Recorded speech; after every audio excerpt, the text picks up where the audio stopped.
ಇವತ್ತು ನನ್ನ ಮುಂದೆ ಟೆಕ್ನೋದವರು ಹೊಸದಾಗಿ ಲಾಂಚ್ ಮಾಡ್ತಾ ಇರುವಂಥ ಟೆಕ್ನೋ ಪಾಪ್ 9 4G ಸ್ಮಾರ್ಟ್ಫೋನ್ ಇದೆ. ಈ ಸ್ಮಾರ್ಟ್ಫೋನ್ನ ಟೆಕ್ನೋದವರು ಕೇವಲ 6,500 ಲಾಂಚ್ ಮಾಡ್ತಾ ಇದ್ದಾರೆ. ಈ ಪ್ರೈಸ್ ರೇಂಜಿಗೆ ನಂಗೆ ಅನ್ನಿಸ್ದಂಗೆ ಇವ್ರು ಕೊಡ್ತಾ ಇರುವಂಥ ಸ್ಪೆಸಿಫಿಕೇಷನ್ಗೆ one of the best option ಆಗಬಹುದು. ನಾನಿವತ್ತು ಈ ಸ್ಮಾರ್ಟ್ಫೋನ್ನ ಅನ್ಬಾಕ್ಸ್ ಮಾಡ್ತೀನಿ, ಯೂಸ್ ಮಾಡಿ ನನ್ನ ಎಕ್ಸ್ಪೀರಿಯನ್ಸ್ ನಿಮ್ಮ ಹತ್ರ ಶೇರ್ ಮಾಡ್ತೀನಿ. ಏನು ಚೆನ್ನಾಗಿದೆ, ಏನು ಚೆನ್ನಾಗಿಲ್ಲ, ಈ ಪ್ರೈಸ್ ರೇಂಜಿಗೆ ಈ ಸ್ಮಾರ್ಟ್ಫೋನ್ನ ಪರ್ಚೇಸ್ ಮಾಡ್ಬೋದಾ ತಿಳಿಸ್ಕೊಡ್ತೀನಿ. ಹಾಯ್, ನಾನು Sandeep from tech in Kannada. ಈ ವಿಡಿಯೋ ಶುರು ಮಾಡೋದಕ್ಕಿಂತ ಮುಂಚೆ ನೀವು ನಮ್ಮ tech in Kannada YouTube channel subscribe ಮಾಡ್ಕೊಂಡಿಲ್ಲ ಅಂದರೆ ಈಗಲೇ ಸಬ್ಸ್ಕ್ರೈಬ್ ಮಾಡ್ಕೊಳ್ಳಿ ಮತ್ತು ಬೆಲ್ ಐಕಾನ್ ಕೂಡ ಕ್ಲಿಕ್ ಮಾಡ್ಬೋದು. ಓಕೆ, ಫಸ್ಟ್ ಈ ಸ್ಮಾರ್ಟ್ಫೋನನ್ನು ಅನ್ಬಾಕ್ಸ್ ಮಾಡೋಣ. ನೋಡ್ತಾ ಇದ್ದೀರಾ, ಈ ಫೋನ್ನ ಬಾಕ್ಸ್ ನಮ್ಗೆ ಈ ರೀತಿ ನೋಡೋಕ್ಕೆ ಸಿಗುತ್ತೆ. ಈ ಬಾಕ್ಸನ್ನು ಓಪನ್ ಮಾಡಿದ ತಕ್ಷಣ ಡೈರೆಕ್ಟಾಗಿ ಈ ಒಂದು ಸ್ಮಾರ್ಟ್ಫೋನು ಇದನ್ನು ಪಕ್ಕಕ್ಕಿಟ್ಟರೆ ಇದ್ರ ಕೆಳಗಡೆ ಒಂದು ಯೂಸರ್ ಮ್ಯಾನ್ಯುಯಲ್ಲು, ಕ್ವಿಕ್ ಸ್ಟಾರ್ಟ್ ಗೈಡ್ ಮತ್ತು ವಾರಂಟಿ ಕಾರ್ಡು ಮತ್ತು ಈ ಫೋನಿಗೆ ಸ್ಕಿನ್ನನ್ನು ಇವರೇ ಫ್ರೀಯಾಗಿ ಕೊಟ್ಟಿದ್ದಾರೆ. ಈ ರೀತಿಯ ಸ್ಕಿನ್ನ ಹೊರಗಡೆ ಪರ್ಚೇಸ್ ಮಾಡ್ತೀವಿ ಅಂದರೆ ಒಂದು 150-200 ರೂಪಾಯಿ ಆದರೂ ಆಗುತ್ತೆ. ಇದ್ರ ಕೆಳಗಡೆ ಒಂದು ಟ್ರಾನ್ಸ್ಪರೆಂಟ್ ಬ್ಯಾಕ್ ಕವರ್ ನಮಗೆ ಸಿಗ್ತಾ ಇದೆ. ಒಂದು ಒಳ್ಳೆ ಕ್ವಾಲಿಟಿಯ ಬ್ಯಾಕ್ ಕವರ್ ಇದಾಗಿದೆ. ನಂತರ 10 ವ್ಯಾಟಿಂದು ಒಂದು ಚಾರ್ಜರ್ ಕೊಟ್ಟಿದ್ದಾರೆ. ಈ ಪ್ರೈಸ್ ರೇಂಜ್ ಇದಕ್ಕಿಂತ ಜಾಸ್ತಿ ನಾವು ಎಕ್ಸ್ಪೆಕ್ಟ್ ಮಾಡೋದಕ್ಕಾಗಲ್ಲ. ಅಟ್ಲೀಸ್ಟ್ ಬಾಕ್ಸ್ ಒಳಗೆ ಚಾರ್ಜರ್ ಕೊಟ್ಟಿದ್ದಾರೆ ಅಂತ ಖುಷಿ ಪಡಬೇಕು. USB Type-C charging cable, Type A ಇಂದ Type-C. ಇನ್ನು ಕೊನೆಯದಾಗಿ ಒಂದು ಸಿಮ್ ಎಜೆಕ್ಷನ್ ಪಿನ್ ಕೊಟ್ಟಿದ್ದಾರೆ. ಅದನ್ನು ಬಿಟ್ಟರೆ ಬೇರೆಯೂ ಸಹ ನಮಗೆ ಒಂದು ಬಾಕ್ಸ್ ಒಳಗೆ ಸಿಗ್ತಾ ಇಲ್ಲ. ಇನ್ನು ಡೈರೆಕ್ಟಾಗಿ ಸ್ಮಾರ್ಟ್ಫೋನಿಗೆ ಬಂತು ಅಂದರೆ ಈ ರೀತಿ ನೋಡೋಕ್ಕೆ ಸಿಗುತ್ತೆ. ಆನೆಸ್ಟಾಗಿ ಹೇಳ್ತೀನಿ, ಈ ಫೋನ್ ಕೈಲಿ ಇಟ್ಕೊಂಡ್ರೆ ಇದು 6,500 ರೂಪಾಯಿ ಫೋನ್ ಅಂತ ನಿಜ ಅನಿಸಲ್ಲ. ಆಯಿತಾ, ಒಂದು ಲೆವೆಲಿಗೆ ಈ ಪ್ರೈಸ್ ರೇಂಜಿಗೆ ಹೆವಿ ಪ್ರೀಮಿಯಮ್ ಅಂತ ಅನಿಸುತ್ತೆ. ಹಿಂದ್ಗಡೆ ಡಿಸೈನ್ ನೋಡಿ, ಈ ಕ್ಯಾಮ್ರಾ ಓರಿಯೆಂಟೇಷನ್ನು ಎಲ್ಲ ನೋಡಿದ್ರೆ ಯಾವ ಫೋನ್ ನಿಮಗೆ ನೆನಪಾಗುತ್ತೆ ಕಾಮೆಂಟ್ ಮಾಡಿ ನೋಡೋಣ. ಸೇಮ್ ಅದೇ ರೀತಿ ಇದೆ. ಐಫೋನ್ ಅನಿಸುತ್ತೆ ಒಂದು ಆ್ಯಂಗಲ್ಲಿಂದ. ಸಖತ್ತಾಗಿದೆ, ಪ್ರೀಮಿಯಮ್ ಆಗಿದೆ. ಆಯಿತಾ, ಒಂಥರ ಮ್ಯಾಟ್ ಫಿನಿಶು, ಸ್ಮಡ್ಜಸ್ ಕೂಡ ಆಗಲ್ಲ. ಈ ಫೋನ್ ಒಂದು ಲೆವೆಲಿಗೆ ಲೈಟ್ ವೆಯ್ಟ್ ಇದೆ. 188.5 ಗ್ರಾಮ್ ವೆಯ್ಟು ಮತ್ತು 8.35 mm ಥಿಕ್ನೆಸ್ಸನ್ನು ಹೊಂದಿರುವಂಥ ಸ್ಮಾರ್ಟ್ಫೋನು. ಇನ್ನು ಫ್ರಂಟಲ್ಲಿ ನಮಗೆ ಒಂದು ಸಣ್ಣ ಪಂಚೋಲ್ ಕ್ಯಾಮ್ರಾ ಇದೆ. ಬೆಝಲ್ ಈ ಪ್ರೈಸ್ ರೇಂಜಿಗೆ ಒಂದು ಲೆವೆಲಿಗೆ ಓಕೆ ಅಂತೀನಿ. ಆಯಿತಾ, ಇದಕ್ಕಿಂತ ಕಡಿಮೆ ಎಕ್ಸ್ಪೆಕ್ಟ್ ಮಾಡೋದಕ್ಕಾಗಲ್ಲ. ಪಂಚೋಲ್ ಕ್ಯಾಮ್ರಾ ಕೊಟ್ಟಿದ್ದಾರಲ್ವಾ, ಅದೊಂದು ಖುಷಿ ವಿಷಯ. ಇತ್ತೀಚೆಗಂತೂ ಕೆಲವೊಂದು ಬ್ರ್ಯಾಂಡ್ಗಳು 12-13 ಸಾವಿರ ರೂಪಾಯಿಗೂ ಕೂಡ ಟಿಯರ್ ಡ್ರಾಪ್ ನಾಚನ್ನು ಕೊಡ್ತಾರೆ. ಬಟ್ ಓಕೆ, ಇವ್ರು ಕೊಟ್ಟಿದ್ದಾರೆ. ಇನ್ನು ಈ ಫೋನಲ್ಲಿ ನಮಗೆ USB Type-C ಪೋರ್ಟ್ ಇದೆ, ಹೆಡ್ಫೋನ್ ಜಾಕ್ ಸಹ ಇದೆ ಮತ್ತು ಡೆಡಿಕೇಟೆಡ್ SD ಕಾರ್ಡ್ ಸ್ಲಾಟನ್ನು ಕೂಡ ಕೊಟ್ಟಿದ್ದಾರೆ. ನೀವು ನಂಬಲ್ಲ, ಈ ಫೋನಲ್ಲಿ ಫ್ರಂಟಲ್ಲೂ ಕೂಡ ಫ್ಲ್ಯಾಶನ್ನು ಕೊಟ್ಟಿದ್ದಾರೆ. ಅಷ್ಟೇ ಅಲ್ಲ, ಈ ಫೋನಲ್ಲಿ IR ಬ್ಲಾಸ್ಟರ್ ಸಹ ಇದೆ. ಈ ಪ್ರೈಸ್ ರೇಂಜಿಗೆ IR ಬ್ಲಾಸ್ಟರ್ ಕ್ರೇಜಿ ಅಂತೀನಿ. ಜೊತೆಗೆ ಈ ಫೋನಲ್ಲಿ IP54 ಡಸ್ಟ್ ಮತ್ತು ಸ್ಪ್ಲಾಶ್ ರೆಸಿಸ್ಟೆಂಟ್ ರೇಟಿಂಗ್ ಸಹ ಇದೆ. ಈ ಫ್ರೇಮಲ್ಲೇ ನಮಗೆ side mounted finger print sensor ಕೊಟ್ಟಿದ್ದಾರೆ. ಸೊ ಪವರ್ ಬಟನ್ ಮೇಲೆ ಇದೆ. ಓವರಾಲ್ ಡಿಸೈನ್ ಮತ್ತು ಬಿಲ್ಡ್ ಕ್ವಾಲಿಟಿ ಈ ಪ್ರೈಸ್ ರೇಂಜಿಗೆ ನನಗೆ ತುಂಬ ಇಂಪ್ರೆಸ್ ಮಾಡ್ತು. ಇನ್ನು ಡಿಸ್ಪ್ಲೇಗೆ ಬಂತು ಅಂದರೆ ಈ ಫೋನಲ್ಲಿ 6.67 ಇಂಚಿನ HD+ ರೆಸೊಲ್ಯೂಷನ್ನ ಹೊಂದಿರುವಂಥ IPS ಡಿಸ್ಪ್ಲೇ. ಇದು 90 ಹರ್ಟ್ಸ್ನ ರಿಫ್ರೆಶ್ ರೇಟನ್ನು ಹೊಂದಿರುವಂಥ ಡಿಸ್ಪ್ಲೇ. ಒಂದು ಲೆವೆಲಿಗೆ ಬ್ರೈಟ್ ಆಗಿದೆ. 480 ನಿಟ್ಸ್ನ ಪೀಕ್ ಬ್ರೈಟ್ನೆಸ್ಸು ಮತ್ತು ಟೆಸ್ಟ್ ಸ್ಯಾಂಪಲಿಂಗ್ ರೇಟ್ ಕೂಡ ಚೆನ್ನಾಗಿದೆ, 180 ಹರ್ಟ್ಸಿಂದು. ಈ ಪ್ರೈಸ್ ರೇಂಜಿಗೆ HD+ ಡಿಸ್ಪ್ಲೇ ಓಕೆ, ಒಂದು ಲೆವೆಲಿಗೆ ಬ್ರೈಟ್ ಆಗಿದೆ. ಸೊ ಓಕೆ ಅಂತೀನಿ. ಈ ಬೆಲೆಗೆ ಒಂದು ಒಳ್ಳೆಯ ರೀಸನಬಲ್ ಡಿಸ್ಪ್ಲೇಯನ್ನೇ ಹಾಕಿದ್ದಾರೆ. ಇನ್ನು ವೇರಿಯಂಟ್ಗಳ ಬಗ್ಗೆ ಮಾತನಾಡಬೇಕು ಅಂದರೆ ಸದ್ಯಕ್ಕೆ ಈ ಒಂದು ಸ್ಮಾರ್ಟ್ಫೋನು ಒಂದೇ ಒಂದು ಸ್ಟೋರೇಜ್ ವೇರಿಯಂಟಲ್ಲಿ ಲಾಂಚ್ ಆಗ್ತಾ ಇದೆ. 3 GB ರ್ಯಾಮು, 64 GB ಸ್ಟೋರೇಜು. ಜೊತೆಗೆ ಇದರಲ್ಲಿ ಎಕ್ಸ್ಟೆಂಡೆಡ್ ರ್ಯಾಮ್ ಸಹ ಇದೆ. 3+3 GB ಟೋಟಲ್ 6 GB ರ್ಯಾಮ್ ರೀತಿ ಇದು ಕೆಲಸವನ್ನು ಮಾಡುತ್ತೆ. ಅವಶ್ಯಕತೆ ಇರೋ ಟೈಮಲ್ಲಿ ಸ್ಟೋರೇಜನ್ನು ರ್ಯಾಮ್ ರೀತಿ ಯೂಸ್ ಮಾಡಿಕೊಳ್ಳುತ್ತೆ. ಇದರಲ್ಲಿರುವಂಥ ರ್ಯಾಮ್ ಟೈಪ್ ಬಂದ್ಬಿಟ್ಟು LPDDR4X ಮತ್ತು ಸ್ಟೋರೇಜ್ ಟೈಪ್ ಬಂದ್ಬಿಟ್ಟು eMMC 5.1 ಸ್ಟೋರೇಜ್. ಆಯಿತಾ, UFS 2.2 ಕೊಟ್ಟಿದ್ರೆ ಇನ್ನೂ ಚೆನ್ನಾಗಿರ್ತಾ ಇತ್ತು. ಮತ್ತು ಇದರೊಳಗೆ ಆಗಲೇ ಹೇಳ್ದಂಗೆ ಡೆಡಿಕೇಟೆಡ್ SD ಕಾರ್ಡ್ ಸ್ಲಾಟ್ ಕೂಡ ಇದೆ. ಸೊ ಅಪ್ ಟು 1 TB ತನಕ ಕೂಡ ನೀವು ಸ್ಟೋರೇಜನ್ನು ಎಕ್ಸ್ಪ್ಯಾಂಡ್ ಮಾಡ್ಕೊಬೋದು. ಇನ್ನು ಪರ್ಫಾರ್ಮೆನ್ಸಿಗೆ ಬಂತು ಅಂದರೆ ಈ ಫೋನಲ್ಲಿ ಒಂದು ಹೊಸ ಪ್ರೊಸೆಸರ್ ಇದೆ, MediaTekಇಂದು Helio G50 ಪ್ರೊಸೆಸರ್. ಈ ಒಂದು ಪ್ರೊಸೆಸರ್ನ ಹೊಂದಿರುವಂಥ ನಮ್ಮ ದೇಶದ ಮೊದಲ ಫೋನ್ ಇದು. ಈ ಪ್ರೊಸೆಸರ್ ಒಂದು ಲೆವೆಲಿಗೆ ಪವರ್ಫುಲ್ ಆಗಿದೆ. 12 ನ್ಯಾನೋಮೀಟರ್ ಟೆಕ್ನಾಲಜಿಯೊಂದಿಗೆ ಬಿಲ್ಡ್ ಆಗಿರುವಂಥ ಪ್ರೊಸೆಸರ್.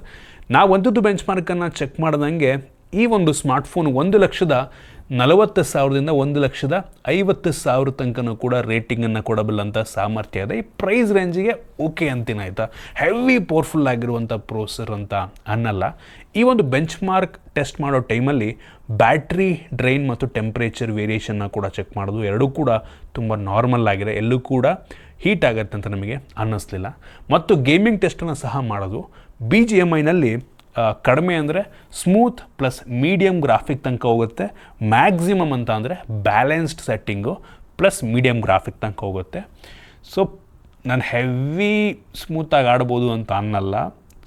ನೀವು ಆಗ ಈಗ ಆಡೋದಕ್ಕೆ ಓಕೆ, ಬಟ್ ಇದು ಗೇಮಿಂಗೋಸ್ಕರ ಮಾಡಿಲ್ಲ ಆಯಿತಾ. ಸೊ ಜಾಸ್ತಿ ಇಟ್ಕೊಳಕ್ಕೆ ಹೋಗ್ಬೇಡಿ, ಸಖತ್ ಫೋನು ಪರ್ಫಾರ್ಮೆನ್ಸ್ ಚೆನ್ನಾಗಿ ಕೊಡುತ್ತೆ ಅಂತ. ಒಟ್ಟಿಗೆ ನಿಮಗೆ ಡೇ ಟು ಡೇ ಟಾಸ್ಕ್ ಮಾಡೋದಕ್ಕೆ, ಕೆಲವೊಂದು ಗೇಮ್ಸ್ಗಳು ಆಡೋದಕ್ಕೆ ಏನು ತೊಂದರೆ ಇಲ್ಲ ಆಯಿತಾ. ಸೊ ಈ ಬೆಲೆಗೆ, ಈ ಪ್ರೈಸ್ ರೇಂಜಿಗೆ ನೀವು ಕೊಡ್ತಾ ಇರೋ ಬಂದು ದುಡ್ಡನ್ನು ಯೋಚನೆ ಮಾಡ್ಕೊಂಡು ಡಿಸೈಡ್ ಮಾಡ್ಕೊಳ್ಳಿ.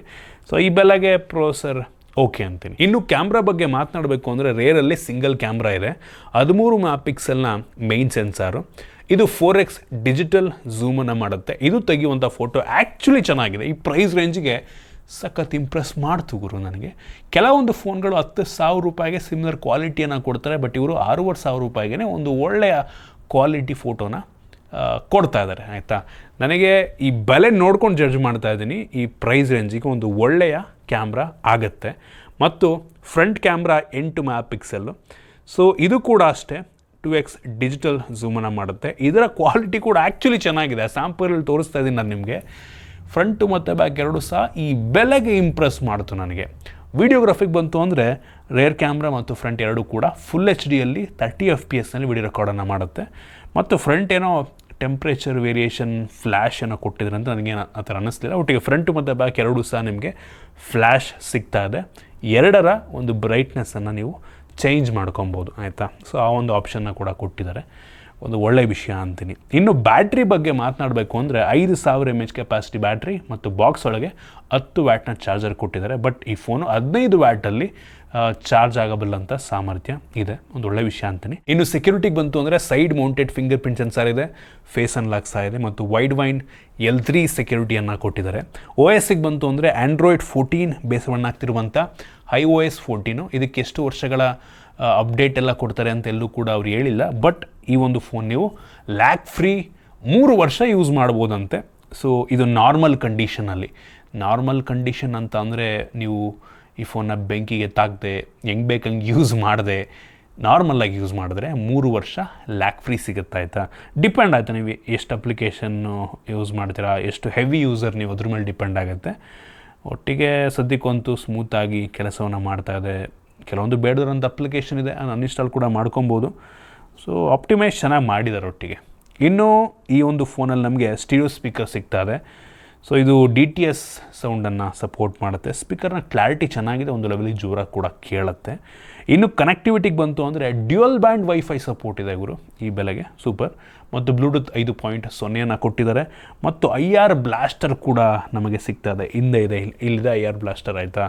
ಸೊ ನೀವು ನಿಮ್ಮ ಟಿವಿಯನ್ನು, ಫ್ಯಾನನ್ನು ಅಂದರೆ IR ಸಪೋರ್ಟ್ ಆಗುವಂಥ ಡಿವೈಸನ್ನು ಫೋನಿಂದನೇ ಕಂಟ್ರೋಲ್ ಮಾಡ್ಬೋದು. ಸೂಪರ್ ವಿಷಯ. ಮತ್ತು ಅವಶ್ಯಕತೆ ಇರುವಂತೆಲ್ಲ ಸೆನ್ಸರ್ಸನ್ನು ಕೊಟ್ಟಿದ್ದಾರೆ. ಇದಿಷ್ಟು ಈ ಫೋನಿಂದು ಕೆಲವೊಂದು ಮೇಯ್ನ್ ಫೀಚರ್ ಆಯಿತಾ. ಸೊ ನೀವು ಈ ಫೋನ್ನ ಬ್ಯಾಂಕ್ ಆಫರೆಲ್ಲ ಇನ್ಕ್ಲೂಡ್ ಮಾಡಿಕೊಂಡು ಎಫೆಕ್ಟಿವ್ ಆಗಿ 6,500 ರೂಪಾಯಿಗೆ ಪರ್ಚೇಸ್ ಮಾಡ್ಬೋದು. ಈ ಪ್ರೈಸ್ ರೇಂಜಿಗೆ ನಂಗೆ ಅನ್ನಿಸ್ತಂಗೆ ಒಂದು ಒಳ್ಳೆ ಆಪ್ಷನ್ ಆಗುತ್ತೆ. ಇದು ನಂಗೆ ಅನ್ನಿಸ್ತಂಗೆ ಆಫ್ಲೈನ್ ಸ್ಟೋರ್ನಲ್ಲೂ ಕೂಡ ಅವೈಲೇಬಲ್ ಇರುತ್ತೆ. ಸೊ ನನಗೆ ಇಂಪ್ರೆಸಿವ್ ಅನ್ಸೋದೇನಪ್ಪ ಅಂದರೆ ಈ ಟೆಕ್ನೋ ಬ್ರ್ಯಾಂಡಿಂಗಲ್ಲಿ ತುಂಬ ಆಫ್ಲೈನ್ ಓರಿಯೆಂಟೆಡ್, ಇವ್ರದ್ದು ಆಫ್ಲೈನ್ ಸೇಲ್ಸ್ಗಳು ಹೆವಿ ಜಾಸ್ತಿ ಇರುತ್ತೆ. ಸೊ ಆಫ್ಲೈನಲ್ಲೂ ಕೂಡ ಒಂದು ಒಳ್ಳೆಯ ಬೆಲೆಗೆ ಫೋನ್ನ ಲಾಂಚ್ ಮಾಡೋಕ್ಕೆ ಒಳ್ಳೆ ಸ್ಪೆಸಿಫಿಕೇಷನ್ ನೀಡಿ ಲಾಂಚ್ ಮಾಡ್ತಾ ಇದ್ದಾರೆ. ಅದೊಂದು ಖುಷಿ ವಿಷಯ. ಮುಂಚೆ ಆ ರೀತಿ ಇರಲಿಲ್ಲ ಆಯಿತಾ. ಈಗ ಜನಗಳು ಅಂದರೆ ಯೂಶ್ವಲಿ ಆಫ್ಲೈನ್ ಸ್ಟೋರ್ನಲ್ಲಿ ಈಗ ಹಳ್ಳಿಯಿಂದ ಬಂದಿರೋರು ಕೆಲವು ಜನ ತೊಗೋತಾರೆ, ಗೊತ್ತಿಲ್ಲ ಇದ್ರ ಬಗ್ಗೆ ನಾಲೆಡ್ಜ್ ಇಲ್ಲದಿರೋಲ್ಲ ಆಫ್ಲೈನ್ ಸ್ಟೋರ್ನಲ್ಲೇ ತೊಗೋತಾರೆ ಮೆಜಾರಿಟಿ ಜನ. ಸೊ ಅವ್ರಿಗೂ ಕೂಡ ಒಳ್ಳೆ ಬೆಲೆ ಒಳ್ಳೆ ಫೋನ್ ಸಿಗ್ತಾ ಇದೆ ಅನ್ನೋದೊಂದು ಒಂದು ಖುಷಿ ವಿಷಯ ಅಷ್ಟೇ, ಇನ್ನೇನೂ ಇಲ್ಲ. ಇದು ಆನ್ಲೈನಲ್ಲೂ ಕೂಡ ಅವೈಲೇಬಲ್ ಇದೆ, ಡಿಸ್ಕ್ರಿಪ್ಷನ್ ಲಿಂಕ್ ಕೊಡ್ತೀನಿ, ಬೇಕಾದ್ರೆ ಒಂದ್ಸಲ ಚೆಕ್ ಮಾಡಿ ನೋಡಿ. ಐ ಹೋಪ್ ನಿಮಗೆ ಈ ವಿಡಿಯೋ ಇಷ್ಟ ಆಗಿದೆ ಅಂತ ಅನ್ಕೋತೀನಿ. ಸೊ ಈ ಫೋನ್ ಬಗ್ಗೆ ಏನು ಅನ್ನಿಸ್ತು ಕಾಮೆಂಟ್ ಮಾಡಿ. ಇಷ್ಟ ಆಗಿದ್ರೆ ಲೈಕ್ ಮಾಡಿ, ಶೇರ್ ಮಾಡಿ. ಇದೇ ರೀತಿ ನಮ್ಮ ಬೇರೆ ಬೇರೆ ವೀಡಿಯೋಗಳು ನಮ್ಮ tech in Kannada YouTube channel subscribe ಮಾಡ್ಕೊಂಡಿಲ್ಲ ಅಂದರೆ ಇಲ್ಲಿ ಸಬ್ಸ್ಕ್ರೈಬ್ ಮಾಡ್ಕೊಳ್ಳಿ ಮತ್ತು ಬೆಲ್ ಐಕಾನ್ ಕೂಡ ಕ್ಲಿಕ್ ಮಾಡ್ಬೋದು. ಸಿಗೋಣ ಮುಂದಿನ ವೀಡಿಯೋದಲ್ಲಿ.